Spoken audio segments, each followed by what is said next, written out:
नमो भगवते वासुदेवाय नमः। आज हम जया एकादशी व्रत का श्रवण करेंगे। तो प्रिया भक्तजनों, आज सुनेंगे जया एकादशी व्रत कथा, और इस कथा को सुनने से सभी मनोकामनाएं हो जाती हैं पूरी।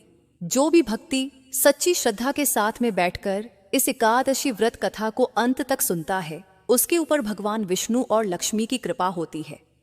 जैसा कि आप सभी को पता है कि 8 फरवरी शनिवार को जया एकादशी का व्रत रखा जाएगा। तो इस पावन पवित्र एकादशी पर जया एकादशी की कथा का श्रवण जरूर से कीजिए। और चैनल दिव्य ज्योति पर नए हैं तो चैनल दिव्य ज्योति को सब्सक्राइब जरूर से कर लीजिए और शेयर कर दीजिए। कमेंट में जय मां लक्ष्मी लिख दीजिए। चलिए प्रारंभ करते हैं। माघ मास के शुक्ल पक्ष की एकादशी तिथि है और इस एकादशी को जया एकादशी के नाम से जाना जाता है। कुछ स्थानों पर इसे जया ग्यारस भी कहते हैं। पद्म पुराण के अनुसार स्वयं भगवान श्री कृष्ण जी ने युधिष्ठिर को जया एकादशी का मह बताते हुए कहा था कि प्राणी के इस जन्म एवं पूर्व जन्म के समस्त पापों का नाश करने वाली जया एकादशी उत्तम तिथि है।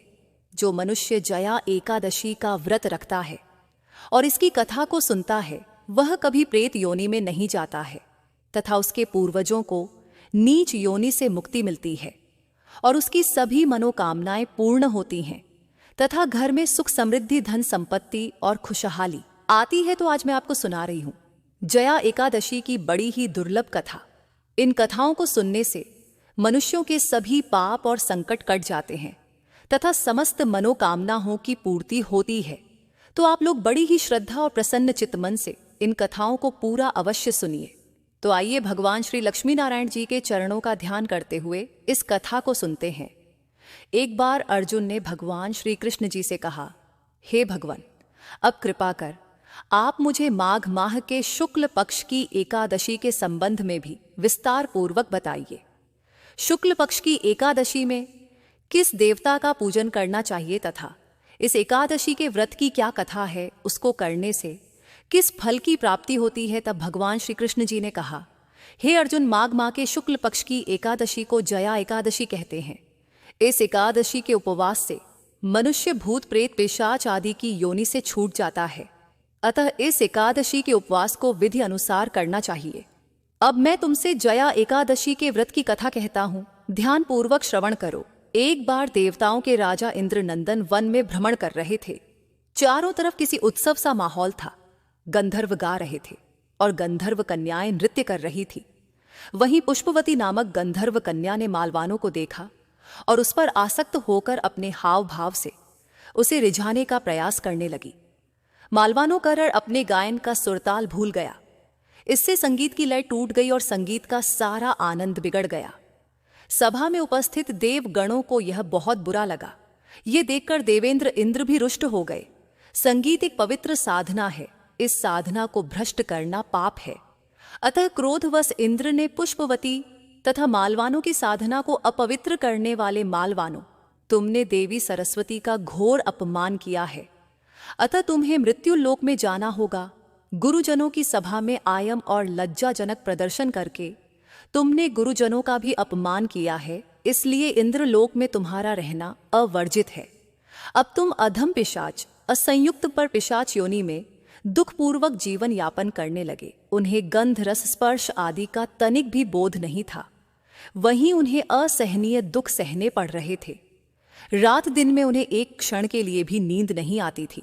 उस स्थान का वातावरण अत्यंत शीतल था, जिसके कारण उनके रोए खड़े हो जाते थे, हाथ पैर सुन्न पड़ जाते थे, दांत बजने लगते थे। एक दिन उस पिशाच ने अपनी स्त्री से कहा, ना मालूम हमने पिछले जन्म में कौन से पाप किए हैं जिसके कारण हमें इतनी दुखदाई यह पिशाच योनि प्राप्त हुई है। पिशाच योनि से नरक के दुख सहना कहीं ज्यादा उत्तम है। इसी प्रकार के अनेक विचारों को कहते हुए अपने दिन व्यतीत करने लगे। भगवान की कृपा से एक बार माघ के शुक्ल पक्ष की जया एकादशी के दिन इन दोनों ने कुछ भी भोजन नहीं किया और ना ही कोई पाप कर्म किया। उस दिन मात्र फल फूल खाकर ही दिन व्यतीत किया और महान दुख के साथ पीपल के वृक्ष के नीचे विश्राम करने लगे। उस दिन सूर्य भगवान अस्ताचल को जा रहे थे। वह रात इन दोनों ने एक दूसरे से सटकर बड़ी कठिन से काटी। दूसरे दिन प्रातकाल होते ही प्रभु की कृपा से इनकी पिशाच योनि से मुक्ति हो गई और पुनः अपने अत्यंत सुंदर अप्सरा और गंधर्व की देह धारण करके तथा सुंदर वस्त्रों तथा आभूषणों से अलंकृत होकर दोनों स्वर्ग लोक को चले गए। उस समय आकाश में देवगण तथा गंधर्व इनकी स्तुति करने लगे। नागलोक में जाकर इन दोनों ने देवेंद्र इंद्र को दंडवत किया। देवेंद्र को भी उन्हें उनके रूप में देखकर महान विस्मय हुआ और उन्होंने पूछा, तुम्हें पिशाच योनि से किस प्रकार मुक्ति मिली, उसका पूरा वृतांत मुझे बताओ। देवेंद्र की बात सुन मालवानों ने से मुक्ति मिली है। इंद्र ने कहा, हे मालवानों, व्रत करने से तथा भगवान श्री हरि की कृपा से तुम लोग पिशाच योनि को छोड़कर पवित्र हो गए हो, इसलिए हम लोगों के लिए भी वंदनीय हो गए हो, क्योंकि शिव तथा विष्णु भक्त हम देवताओं के वंदना करने योग्य हैं। अतः आप दोनों धन्य हैं। अब आप प्रसन्नता पूर्वक देवलोक में निवास कर सकते हैं। हे अर्जुन, इस जया एकादशी के उपवास से नीच योनि से सहज ही मुक्ति मिल जाती है। जो मनुष्य इस एकादशी का व्रत कर लेता है उसने मानो सभी तप यज्ञ दान कर लिए हैं। जो मनुष्य श्रद्धा पूर्वक जया एकादशी का व्रत करते हैं वे अवश्य ही सहस्त्र वर्ष तक स्वर्ग में वास करते हैं। हे अर्जुन, जिस सभा में अपने से बड़े गुरुजन आदि उपस्थित हो वहां प्राणी को संयम और मर्यादा को बनाए रखना चाहिए ताकि गुरुजनों का अपमान ना हो, उनका सम्मान बना रहे। गुरुजनों का अपमान करने वाला मनुष्य घोर नरक का भागी होता है। बोलिए श्री लक्ष्मी नारायण भगवान की जय। बोलिए श्री राधा कृष्ण भगवान की जय। आइए अब मनोकामना हो की पूर्ति करने वाली बड़ी ही दुर्लभ कथा को सुनते हैं। इस कथा को सुनने से ही एकादशी का व्रत पूर्ण माना जाता है। किसी गांव में एक ब्राह्मण और ब्राह्मणी रहते थे। वह 7 कोस दूर गंगा जमुना स्नान करने जाते थे। रोज इतनी दूर आने जाने से ब्राह्मणी थक जाती थी। एक दिन ब्राह्मणी कहती है कि कोई बेटा होता तो बहू आ जाती, घर वापस आने पर खाना बना हुआ तो मिलता, कपड़े धुले मिलते। ब्राह्मण कहता है कि तूने भली बात बताई, चल मैं तेरे लिए बहू ला ही देता हूं। ब्राह्मण फिर बोला कि एक पोटली में थोड़ा सा आटा बांध दे, उसमें थोड़ी सी मोहर अशर्फी डाल दे। उसने पोटली बांध दी और ब्राह्मण पोटली लेकर चल दिया।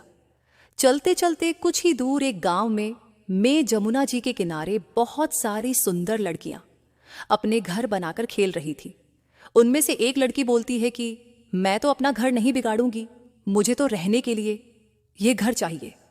उसकी बात सुन ब्राह्मण के मन पर वही लड़की छा गई और मन ही मन सोचने लगा कि बहू बनाने के लिए यही लड़की ठीक रहेगी। जब वह लड़की जाने लगी तो ब्राह्मण भी उसके पीछे चला। जब वह लड़की अपने घर पहुंचती है तब बूढ़ा ब्राह्मण बोलता है, बेटी कार्तिक का महीना है, मैं किसी के यहां खाना नहीं खाता। तुम अपनी मां से पूछो कि मेरा आटा छानकर 4 रोटी बना देंगी क्या? यदि वह मेरा आटा छानकर रोटी बनाएंगी तभी मैं खाऊंगा। लड़की अपनी मां को सारी बात बताती है। मां कहती है कि बेटी बाबा से कह दे कि रोटी में 4 रोटी भी खा लेंगे। लेकिन लड़की कहती है, नहीं मां, बाबा ने कहा है कि मेरा आटा छानकर बनाओगी तभी वह खाएंगे। तब उसकी मां कहती है, ठीक है, जा बाबा से कह दे कि अपना आटा दे दें। उसने आटा छाना तो उसमें से मोहर अशर्फी निकलती है। वह सोचती है कि जिसके आटे में इतनी मोहर अशर्फी है उसके घर ना जाने कितनी संपत्ति होगी। जब ब्राह्मण रोटी खाने बैठा तो लड़की की मां बोली, बाबा तुम लड़के की सगाई करने जा रहे हो? बाबा बोला कि मेरा लड़का तो काशी बनारस पढ़ने गया हुआ है, लेकिन अगर तुम कहो तो मैं खांड कटोरे से तेरी लड़की को ब्याह कर साथ ले जाऊं। लड़की की मां बोली, ठीक है बाबा, और वह ब्याह कर देती है। घर आकर बोला, रामू की मां दरवाजा खोलकर देख, मैं तेरे लिए बहू लेकर आया हूं, बाहर आकर बहू का स्वागत सत्कार कर। ब्राह्मणी बोली, दुनिया ताने मारती थी, अब तू भी मार ले, हमारे तो 7 जन्म तक कोई बेटा बेटी नहीं है, तू बहू कहां से आएगी? ब्राह्मण बोला, ना तू दरवाजा तो खोल। ब्राह्मणी ने दरवाजा खोला तो सामने बहू खड़ी देखी। तब वो आदर सत्कार से बहू को अंदर ले गई। अब जब ब्राह्मण ब्राह्मणी नहाने जाते तो बहू घर का सारा काम करके रखती, खाना बनाती और सास ससुर के कपड़ धोती और रात में उनके पैर दबाती। इस तरह से काफी समय बीत जाता है। सास बहू को सीख देती है कि बहू चूल्हे की आग ना बुझने देना और मटकी का पानी खत्म ना होने देना।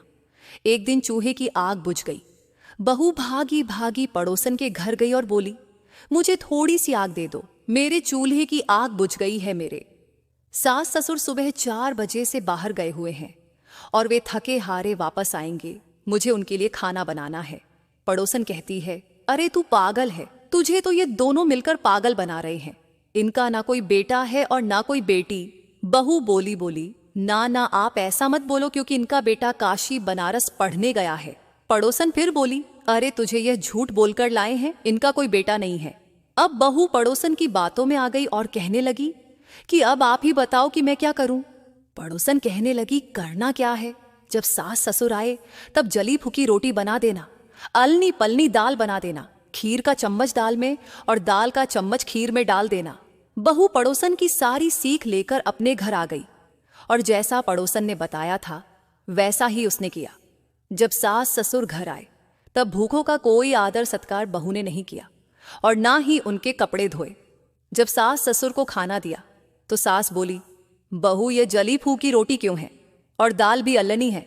बहू पलटकर जवाब दे, कहती है कि आज यही खाओ सासू जी, अगर एक दिन ऐसा खाना खा भी लिया तो तुम्हारा कुछ बिगड़ नहीं जाएगा, मुझे तो जीवन भर ही अनूठी रहना है। बहू की बातें सुनकर सास बोली कि आज तो बहू ने अच्छी सीख नहीं सीखी है। अब बहू फिर से पड़ोसन के घर भागती है और कहती है, अब आगे बताओ कि मुझे क्या करना है। पड़ोसन बोली कि अब तुम 7 कोठों की चाबी मांग लेना।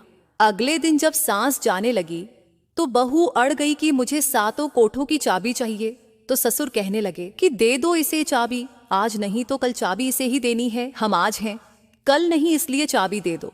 सास ससुर के जाने के बाद बहू ने कोठे खोलकर देखे तो किसी में अन्न भरा है, किसी में धन भरा है, किसी में बर्तन भरे हैं, सभी में अटूट भंडार भरे पड़े हैं।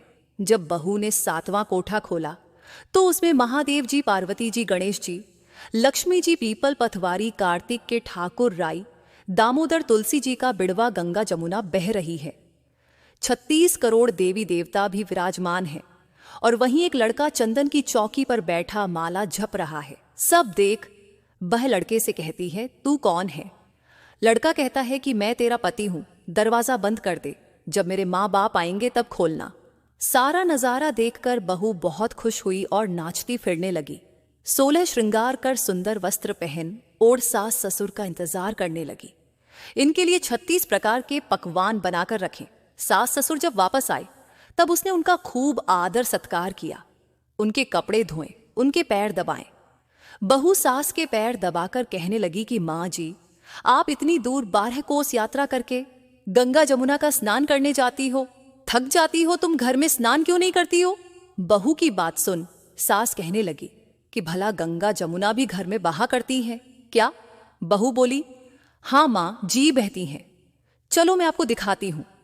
उसने 7वां कोठा खोलकर दिखाया तो उसमें गणेश, लक्ष्मी जी, महादेव जी, पार्वती जी, पीपल पथवारी माता लहरा रही हैं, तुलसा जी लहरा रही हैं, कार्तिक के ठाकुर राई, दामोदर, गंगा जमुना बह रही हैं, 36 करोड़ देवी देवता विराजमान हैं और वहीं तिलक लगाए चंदन की चौकी पर एक लड़का माला जप रहा है। माँ ने कहा कि तू कौन है। लड़का बोला, माँ मैं तेरा बेटा हूं। बुढ़िया फिर बोली, तू कहां से आया है। लड़के ने कहा, मुझे कार्तिक देवता ने भेजा है। बुढ़िया कहती है कि बेटा यह दुनिया कैसे जानेगी, कैसे जानेगी कि मेरा घर का धनी क्या जानेगी, देवरानी जेठानी क्या जानेगा, मेरा अगड़ बगड़ पड़ोस कि तू मेरा ही बेटा है। बुढ़िया ने विद्वान पंडितों से सलाह ली तो वह बोले, इस पार बेटा बहू साथ खड़े हो जाएं और उस पार बुढ़िया खड़ी हो जाए। बुढ़िया ने चमड़े की अंगिया पहनी हो, छाती में से दूध की धार निकले, बेटे की दाढ़ी मुंह भीगे, पवन पानी से गठजोड़ा बंधे। तो जब जाने कि यह बुढ़िया का ही बेटा है, उसने ऐसा ही किया। चाम की अंगिया फट गई, छाती में से दूध की धार निकली, बेटे की दाढ़ी मूछ भीग गई, पवन पानी से बहू बेटे का गठजोड़ बन गया। ब्राह्मण ब्राह्मणी की खुशी का पार न रहा। वे बहुत खुश हुए। हे कार्तिक के ठाकुर राई, दामोदर, भगवान ने जैसे बेटा बहू उसको दिए वैसे सभी को देना, सबकी मनोकामनाओं को पूर्ण करना। जो आपकी जयकार बोले उसकी मनोकामना को पूर्ण करना। अब बड़े ही प्रेम से एकादशी माता की कथा को सुनते हैं। इस कथा को सुनने से ही एकादशी का व्रत पूर्ण माना जाता है। एक बूढ़ी मां ने एक बार एकादशी का व्रत रखा। बड़ा ही भाव भक्ति से पूजा अर्चना की। उन्हें वृद्धावस्था में क्या बाधा थी? वे तो अपने पुत्र पत्रों की सुख सुविधा के लिए व्रत रखने लगी थी। वे दिन भर तो जरा कठोर मन करके अपनी प्यास को रोके रही। दिन में पूजा पाठ किया, कथा सुनी और पंडित जी को मिट्टी के पात्र में भरकर पानी और रतुफल दान में दिए दोना भर भर के बूढ़ा शक्कर वितरण किया। उन्हें गर्मी के कारण बहुत बेचैनी हो रही थी। इस कारण से बड़ी देर तक पानी में पड़ी रही और पानी के कुल्ला करती रही, मद होती रही। तब कहीं थोड़ा बहुत धैर्य बंद पाया। धूप तो तेज पड़ ही रही थी, इस कारण बार बार मुंह सूख रहा था। बूढ़ी मां बहुत बेचैन हो रही थी। एक बुढ़ापा और दूसरा ये भयंकर गर्मी। वृद्धावस्था की स्थिति तो कुछ दूसरी ही प्रकार की होती है। जैसे जैसे रोध हो के दिन कट पाया, अब पहाड़ सी रात सामने थी। उसका कटना बड़ा ही कठिन दिखाई दे रहा था। खटिया पर पड़े शांति नहीं मिल रही थी। वे बार बार करवट बदल रही थी। अनेक बार वे बाहर जाती और भीतर आती। उन्हें घर के अंदर शांति नहीं थी। वे पड़ी पड़ी एकादशी माता का स्मरण करती रहीं। वे कहती रही कि हे माता जी, आप मेरी लाज रखिएगा, आप ही मुझे शक्ति दे दीजिएगा जिससे मैं भली भांति आपका व्रत कर सकूं और यह पहाड़ सी रात शांतिपूर्वक व्यतीत हो सके। प्यास के कारण बूढ़ी मां की बेचैनी तो बढ़ ही रही थी। उन्होंने धैर्य रखने का बहुत प्रयास किया, किंतु सहनशीलता की सीमा टूट गई और वे घबराकर एकदम चिल्ला पड़ी। बोली कि बचाओ बचाओ। अम्मा का चिल्लाना सुनकर परिवार भर के नर नारी, बच्चे और पड़ोसी एकत्रित होकर बूढ़ी अम्मा की खटिया के समीप पहुंच गए। सबने पूछा कि अम्मा जी, आपको क्या हुआ? आप क्यों चिल्ला रही हैं? आप इस वृद्धावस्था में ये कठिन व्रत क्यों कर रही हैं? अम्मा जी, शक्ति से ही भक्ति होती है। थोड़ी ही देर में वे फिर से बोली कि अरे, हमारे तो प्राण ही निकले जा रहे हैं। मेरी छाती पर ठंडे पानी का घड़ा रख दीजिए। नातिया ने दादी की छाती पर ठंडे पानी का पात्र रख दिया। तब कहीं उन्हें थोड़ा बहुत आराम मिला और थोड़ी देर के लिए उन्होंने अपनी आंखें बंद कर ली। एकादशी माता ने सोचा कि यह बूढ़ी अम्मा है तो बहुत कठोर, जरा जाकर उसकी परीक्षा लेना चाहिए। वे आधी रात को मुर्गा बनकर टेर लगाने लगी। मुर्गा की आवाज सुनकर दादी जल्दी से उठी और बाहर जाकर आसमान की ओर देखा, किंतु आसमान में कहीं उन्हें प्रातकालीन तारा दिखाई नहीं दिया। वे सोचने लगी कि यह मुर्गा क्यों और कैसे बोल गया। उन्हें प्यास तो लग ही रही थी, थोड़ा बहुत उनका मन भी विचलित होने लगा था, किंतु अंत में उन्होंने दृढ़ निश्चय किया कि मैं अब व्रत को पूर्ण करके ही छोड़ूंगी, चाहे भले ही मेरे प्राण निकल जाएं। यह सोचकर फिर वे खटिया पर शिथिल होकर लेट गई। थोड़ी ही देर में एकादशी माता ने उनकी फिर से परीक्षा लेनी चाहिए। एक छोटी सी बालिका एक गिलास में शरबत लेकर उनके सिरहाने खड़ी हो गई और जोर से बोली कि दादी जी, सवेरा हो गया है, आप हाथ मुंह धोकर शरबत पी लीजिए। पहले तो शरबत का गिलास देखकर उनका मन ललचान लगा, किंतु अचानक व्रत का स्मरण हो आया और उन्होंने सोचा कि मैं किसी भी प्रकार से अभी शरबत नहीं पी सकती हूं, और वे शांतिपूर्वक अपनी खटिया पर लेट गई। फिर थोड़ी ही देर में उन्हें ऐसा लगा जैसे किसी ने उन्हें पानी के कुएं में पटक दिया हो। वे बड़ी देर तक उस कुएं में हाथ पांव चलाती रहीं, किंतु उन्होंने अपने मुंह में पानी की एक बूंद भी नहीं जाने दी और वे दृढ़तापूर्वक अपना व्रत पालती रही। थोड़ी ही देर में न जाने कहां से सामने आग जलने लगी, जिससे भारी गर्मी बढ़ने लगी। प्यास के कारण प्राण निकलने लगे, किंतु बूढ़ी अम्मा का कुछ भी नहीं बिगाड़ पाया। वे जहां की तहां मुस्कुराती हुई सी बैठी रही। थोड़ी ही देर में बाहर प्रकाश दिखाई देने लगा। ऐसा लगा कि जैसे सवेरा हो गया हो। बूढ़ी अम्मा ने जब बाहर निकलकर देखा तो समझ गई कि अभी सवेरा होने में 3-4 घंटे की देरी है। ये जानकर वे शांतिपूर्वक इधर उधर घूमने फिरने लगी। एकादशी माता यह बात अच्छी तरह से समझ गई कि यह बूढ़ी अम्मा किसी भी प्रकार से अपने व्रत से नहीं टल सकती हैं। वे उनके सत्य व्रत को अच्छी तरह से समझ गई। सवेरा होते ही बूढ़ी माता ने भगवान का पूजन पाठ किया, एकादशी माता की कथा सुनी, ब्राह्मणों को दक्षिणा देकर भोजन कराया। तब कहीं उन्होंने जल ग्रहण किया कन्याओं को भोजन कराने के बाद अम्मा ने स्वयं भोजन किया। उस श्रेष्ठ व्रत के प्रताप से बूढ़ी अम्मा की आयु में वृद्धि हो गई। उनका घर परिवार हरा भरा हो गया। घर में अब उनके कोई अभाव नहीं रहा। वे हर तरह के सुख साधनों से संपन्न हो गई। नाती नातिन से उनका घर भर गया और वे उसी दिन से 12 महीने की एकादशी का व्रत करने लगी। एकादशी माता के व्रत के प्रताप से इस संसार में हर प्रकार के सुख भोग कर अंत में वैकुंठ धाम को चली गई। जैसे एकादशी माता ने बूढ़ी माता और उनके परिवार को हरा भरा किया, ऐसे ही एकादशी माता हम सभी की मनोकामनाओं को पूर्ण करें। बोलिए श्री लक्ष्मी नारायण भगवान की जय। आइए अब बड़ी ही श्रद्धा और प्रसन्न चित्त मन से इस मनोकामना को पूरी करने वाली कथा को सुनते हैं। वर्णी मुनि की पुत्री तुलसी अपूर्व सुंदरी थी। उनकी इच्छा थी कि उनका विवाह भगवान नारायण के साथ हो। इसके लिए उन्होंने नारायण पर्वत की घाटी में स्थित बद्री वन में घोर तपस्या की। दीर्घ काल तक तपस्या के उपरांत ब्रह्मा जी ने प्रसन्न होकर दर्शन दिया और वर मांगने को कहा। तुलसी जी ने कहा, सृष्टिकर्ता ब्रह्मदेव आप अंतर्यामी हैं, सबके मन की बात जानते हैं। फिर भी मैं अपनी इच्छा आपसे बताती हूं। मैं चाहती हूं कि भगवान श्री नारायण मुझे पति रूप में मिले। ब्रह्मा जी ने कहा, तुम्हारा अभीष्ट तुम्हें अवश्य मिलेगा। अपने पूर्व जन्म में किसी अपराध के कारण तुम्हें श्राप मिला है। इसी प्रकार भगवान श्री नारायण के एक पार्षद को भी दानव कुल में जन्म लेने का श्राप मिला है। दानव कुल में जन्म लेने के बाद भी उसमें नारायण का अंश विद्यमान रहेगा। इसलिए इस जन्म में पूर्व जन्म के पाप के शमन के लिए संपूर्ण नारायण तो नहीं मिलेंगे, लेकिन नारायण के अंश से युक्त दानव कुल जन्म उस सांपग्रस्त पार्षद से तुम्हारा विवाह होगा। सांप मुक्त होने पर भगवान श्री नारायण सदा सर्वदा के लिए तुम्हारे पति हो जाएंगे। तुलसी ने ब्रह्मा के इस वर को स्वीकार किया, क्योंकि मानव कुल में जन्म के कारण उस मायावी भोग को तो भोगना ही था। तुलसी बद्री वन में ही रहने लगी। नारायण का वह पार्षद दानव कुल में जलंधर के नाम से पैदा हुआ था। कुछ दिनों बाद वह भ्रमण करता हुआ बद्री वन में आया। यहां तुलसी को देखते ही वह उस पर मंत्र मुग्ध हो गया। तुलसी के सामने उसने अपने विवाह का प्रस्ताव रखा।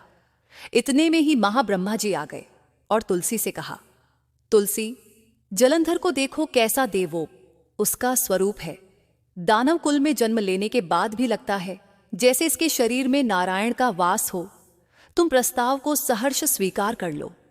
तुलसी को भी लगा कि उसकी तपस्या पूर्ण हुई, उसे इच्छित फल मिला है। जालंधर के साथ उसका गंधर्व विवाह हो गया और वह जालंधर के साथ उसके महल में पत्नी बनकर आ गई। जालंधर ने अपनी परम सुंदरी सती साध्वी पत्नी तुलसी के साथ बहुत दिनों तक राज्य किया। उसने अपने राज्य का इतना विस्तार किया कि देवलोक तक उसके अधिकार में आ गया। स्वर्ग का सुख भोगने वाले देवताओं की दशा भिखारियों जैसी हो गई। जलंधर किसी को कष्ट नहीं देता था, पर अधिकार और राज्य छिन जाने से सारे देवता मिलकर ब्रह्मा, विष्णु और शिव जी की सभा में गए तथा अपनी विपत्ति सुनाई। ब्रह्मा जी ने कहा, तुलसी परम साध्वी है, उसका विवाह जलंधर से मैंने ही कराया था। जलंधर को तब तक नहीं हराया या मारा जा सकता जब तक तुलसी को ना छला जाए। विष्णु जी ने कहा, जालंधर पूर्व जन्म में मेरा पार्षद था। श्राप के कारण उसे दैत्य कुल में जन्म लेना पड़ा। इस जन्म में भी मेरा अंश उसमें व्याप्त है। साथ ही तुलसी के पतिव्रत धर्म से वह अजय है। फिर देवताओं की सहमति से भगवान शिव ने जलंधर के पास संदेश भेजा कि या तो वह देवताओं को राज्य लौटा दे या फिर उनसे युद्ध करे। जलंधर शंकर के पास पहुंचा। उसने कहा, देवाधिदेव, आपके लिए देवताओं का पक्ष लेना उचित नहीं है। राज्य बढ़ाना हर राजा का कर्तव्य है। मैं किसी को दुखी नहीं कर रहा हूं। देवताओं से कहिए कि वे मेरी प्रजा बनकर रहे। मैंने आपका कोई भी अपमान नहीं किया है। हमारा आपका युद्ध शोभा नहीं देता है। अगर आप हार गए तो बड़ी लज्जा की बात होगी। मैं हार गया तो आपकी कीर्ति बहुत अधिक नहीं बढ़ेगी। भगवान शंकर फिर हंसने लगे। वे तो सब रहस्य समझते थे। तुलसी और जालंधर के पूर्व जन्म के श्राप की अवधि लगभग पूरी हो चुकी थी। फिर शंकर जी बोले, इसमें कीर्ति और लज्जा की बात नहीं है। तुम देवों को राज्य लौटा कर उन्हें उनके पद पर प्रतिष्ठित होने दो। युद्ध से बचने का यही एक उपाय है। जलंधर ने कहा, मैंने युद्ध के बल से देवलोक जीता है, कोई उसे युद्ध के द्वारा ही वापस ले सकता है। यह मेरा अंतिम उत्तर है। अब मैं जा रहा हूं। ऐसा कहकर जलंधर चला गया। उसने अपनी पत्नी तुलसी को सारी बातें बताईं और कहा, कर्म भोग सब काल सूत्र में बंधा है। जीवन में हर्ष शोक भय सुख दुख मंगल अमंगल काल के अधीन है। हम तो केवल निमित्त हैं, संभव है। भगवान शिव देवों का पक्ष लेकर मुझसे युद्ध करें, तुम चिंता मत करना। तुम्हारा सती तेज मेरी रक्षा करेगा। दूसरे दिन भगवान शंकर के नेतृत्व में देवताओं ने युद्ध छेड़ दिया। जलंधर ने भीषण बाणों की वर्षा कर उनका वेग रोका। उसके प्रहार से देवता डगमगाने लगे। उसने दानवी शक्ति का प्रयोग कर मायावी युद्ध आरंभ किया। युद्ध स्थल पर वह किसी को भी दिखाई नहीं देता था, पर उसके अस्त्र शस्त्र प्रहार कर देवों को घायल कर रहे थे। देवगण अपने अस्त्र चलाएं तो किस पर चलाएं, क्योंकि कोई शत्रु सामने था ही नहीं। कई दिनों तक इस तरह भयंकर युद्ध चला। जलंधर पराजित नहीं हुआ। तब शिव जी ने विष्णु से कहा, विष्णु, कुछ तो उपाय करो, अन्यथा मेरा तो सारा यश मिट्टी में मिल जाएगा। विष्णु जी ने सोचा, बल से तो जलंधर को हराया नहीं जा सकता, इसीलिए छल का सहारा लेना ही पड़ेगा। उन्होंने तुरंत अपना स्वरूप जलंधर जैसा बनाया और अस्त्र शस्त्र से सोइत हो तुलसी जी के पास पहुंच गए। बोले, प्रिय, मैं युद्ध जीत गया। सारे देवता भगवान शंकर समेत हार गए। इस खुशी में आओ, मैं तुम्हें अपने अंग से लगा लूं। पति को प्रत्यक्ष खड़ा देख तथा विजय का समाचार सुन। वह दौड़कर मायावी जलंधर के गले से लिपट गई। इस प्रकार पति पत्नी दोनों ने आलिंगन हो खूब खुशी मनाई। पर पुरुष के साथ इस प्रकार के व्यवहार से उसका सती तेज नष्ट हो गया। उसका सती तेज जो जलंधर की कवच के रूप में रक्षा कर रहा था, वह कवच नष्ट हो गया। जलंधर शक्तिहीन हो गया। यह जानते ही भगवान शंकर ने अपने त्रिशूल से प्रहार किया। त्रिशूल के लगते ही जलंधर जलकर भस्म हो गया। जलंधर के मरने को जानकर विष्णु अपने असली रूप में आ गए। सामने अपने पति जलंधर के स्थान पर भगवान विष्णु को खड़ा देख तुलसी बहुत विस्मित हुई। उसको पता लग गया कि स्वयं नारायण ने उसके साथ छल किया है। क्रोध में आकर तुलसी जी ने श्राप दिया, एक सती स्त्री का सतीत्व भंग करने के अपराध में तुम हृदयहीन पत्थर हो जाओ। विष्णु जी ने तुलसी के श्राप को शिरोधार्य कर कहा, देवी, तुम्हारे तथा जलंधर के कल्याण के लिए मुझे ऐसा करना पड़ा। तुम दोनों को श्राप मुक्त करना था। तुम भी अब अपना शरीर त्याग कर तुलसी बिरवा के रूप में जन्म लोगी और मेरी पूजा तुलसी दल से होगी। मैं शालीग्राम पत्थर बनूंगा। मेरे शीश पर तुम आदर से विराजमान होगी। तुम हमारे पति की हड्डियों के चूर्ण से शंख की उत्पत्ति होगी। उस शंख ध्वनि से देवताओं तथा मेरी पूजा आराधना होगी। जहां शंख ध्वनि होगी वहां मंगल में मैं विराजमान रहूंगा। तुमने पूर्व जन्म बद्री वन में मुझे पाने के लिए बड़ी तपस्या की थी। अब अगले जन्म में मैं नारायण प्रस्तर के रूप में बद्रीनाथ वन में स्थापित होऊंगा और मेरी पूजा अर्चना फल फूल से न होकर तुम्हारी तुलसी दल से होगी। मेरे शीश पर विराजमान होकर तुम मुझसे ऊंचा पद प्राप्त करोगी। बोलिए श्री लक्ष्मी नारायण भगवान की जय। बोलिए श्री तुलसा जी, शालिग्राम जी की जय। जय श्री राधे कृष्ण। और वीडियो को लाइक करके चैनल दिव्य ज्योति को सब्सक्राइब जरूर करें।